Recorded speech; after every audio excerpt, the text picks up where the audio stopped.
தினமொரு வசனம். 1 பேதுரு 2வது அதிகாரம் வசனம் 11, 12.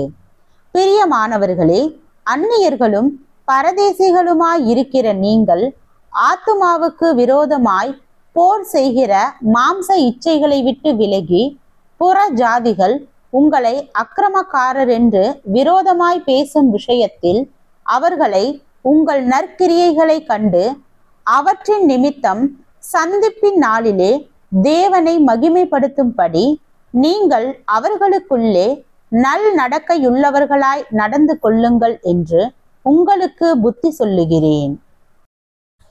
விளக்கம். மனிதன் பலவிதமான ஆசைகளுக்கும் இச்சைகளுக்கும் அடிமையாகி விடுகின்ற ஒரு இயற்கையான பலவீனத்தை உடையவன்.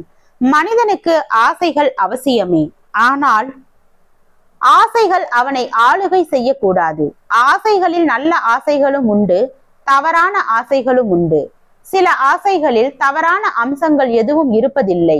ஆயினும் அந்த ஆசைகள் அவனுக்குள் அதிகமான அழுத்தங்களை கொடுத்தால் அவை தவறான விளைவுகளை ஏற்படுத்தும்.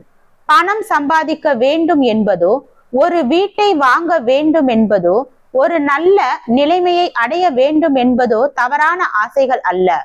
ஆயினும் அவை அதிகமான அழுத்தங்களை கொடுத்தால் நல்ல ஆசைகள் கூட தீயவைகளை உருவாக்கும். மனிதனுக்குள் இச்சைகள் உருவாவது இயற்கையானது. அவை தவறானவைகளாகவும் சரியானவைகளாகவும் இருக்க முடியும். சில சரியான இச்சைகளை நிறைவேற்ற கையாளுகின்ற வழிகள் தவறாக போகக்கூடும். இந்த உலக சூழ்நிலைகள் மனிதனுக்குள் ஏராளம் ஆசைகளை ஏற்படுத்துகின்றன.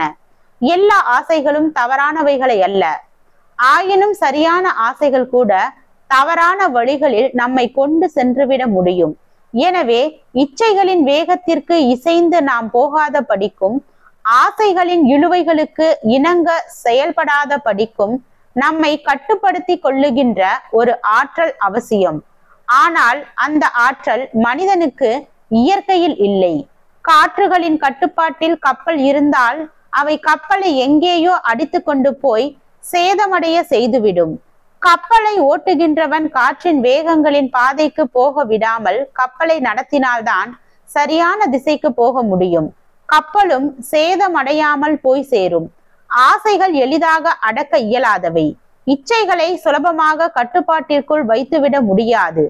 ஆசைகள் நம்மை அவற்றின் பாதையில் கொண்டு போய் விடாத படிக்கு நம்மை காப்பாற்ற ஓர் இரட்சகர் தேவை.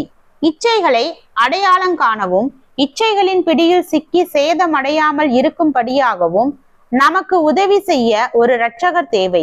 ஆண்டவராகிய இயேசு நமக்குள் இரட்சகராக ஏற்றுக்கொள்ளப்படும் போது அவர் வெறும் பாவ தோற்றமுடைய செயல்களிலிருந்து மட்டுமல்ல, மிக மோசமான குணங்களிலிருந்து மட்டுமல்ல, அவர் அலசடிக்கப்படுத்தும் தன்மையுள்ள ஆசைகளின் பிடியிலிருந்தும் நம்மை விடுவிக்கின்றார். ஜெபம்.